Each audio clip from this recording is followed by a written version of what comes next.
জনপ্রিয় গায়ক ও অভিনেতা তাহসান খান নিজেই জানালেন তিনি এবং তার স্ত্রী রোজা আহমেদ এখন একসঙ্গে থাকছেন না। বিয়ের মাত্র কয়েক মাসের মধ্যেই আলাদা থাকার এই খবর শোবিজ অঙ্গনে নতুন করে আলোচনার জন্ম দিয়েছে। দেশের একটি গণমাধ্যমের সঙ্গে আলাদা আলাপচারিতায় তাহসান স্পষ্ট করে বলেন, গত জুলাইয়ের শেষ দিক থেকেই তারা আলাদা রয়েছেন। কিউব হোল্ডিংসের গল্পে সেই রেখাটি আঁকা হয়েছিল আজ থেকে 1 যুগ আগে।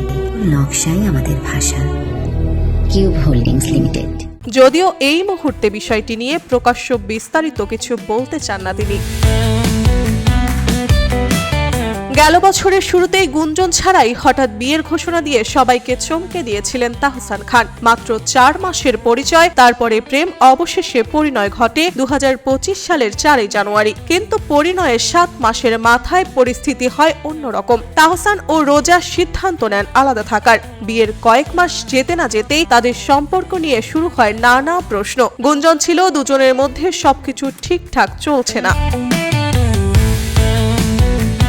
এই গুঞ্জনের সত্যতা নিশ্চিত করতে তাহসান খান বলেন, খবরটি সত্য। দীর্ঘদিন ধরেই আমরা বিচ্ছিন্ন। জুলাইয়ের শেষ থেকে আলাদা থাকছি। সঠিক সময় এলে তখনই বিস্তারিত বলবো। তিনি আরো জানান, ব্যক্তিগত জীবন নিয়ে কথা বলতে চাননি, তবে বিবাহবার্ষিকী ঘিরে কিছু ভুয়া খবর ছড়ানোর বিষয়টি পরিষ্কার করতে বাধ্য হয়েছেন।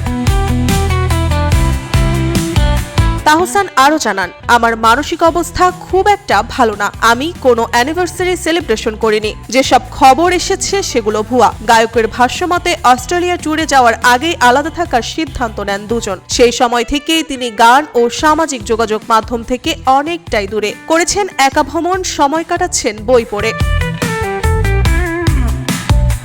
এদিকে তাহসান খান আলাদা থাকার কথা বললেও অন্য চিত্রে দেখা যাচ্ছে গায়কের স্ত্রী রোজা আহমেদের ইনস্টাগ্রামে। সেখানে এখনো পিন করা রয়েছে গায়ক স্বামীর সঙ্গে বিয়ের ছবি। বিয়ে ও পরবর্তী সময়ে দেশ বিদেশে ঘোরাঘুরির স্মৃতির ছবিগুলো রয়েছে বহাল তবিয়তে। এমনকি সাম্প্রতিক ছবিগুলোতে অনেকেই তাদের বিবাহবার্ষিকীর শুভেচ্ছা জানিয়েছেন।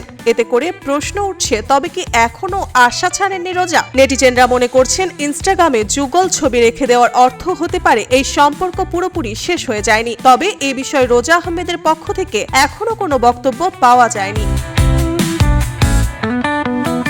বলে রাখা ভালো, এর আগেও তাহসানের ব্যক্তিগত জীবন আলোচনায় ছিল। 2006 সালে অভিনেত্রী রাফিয়াত রশিদ মিথিলার সঙ্গে বিয়ে। 11 বছরের সেই সংসারের ইতি ঘটে 2017 সালে। সেই সংসারে তাদের এক কন্যা সন্তান রয়েছে, আয়রা তাহরিম খান। সব মিলিয়ে তাহসান ও রোজার সম্পর্ক কোন পথে যাচ্ছে তা এখনো স্পষ্ট নয়। দুজনের পথ কি আবার এক হবে, নাকি এখানেই শেষ? সেই উত্তর দেবে সময়। আপাতত তাহসানের স্বীকারোক্তি শোবিজ অঙ্গনে নতুন আলোচনার জন্ম দিয়েছে। নিউজ ডেস্ক, রূপালী বাংলাদেশ।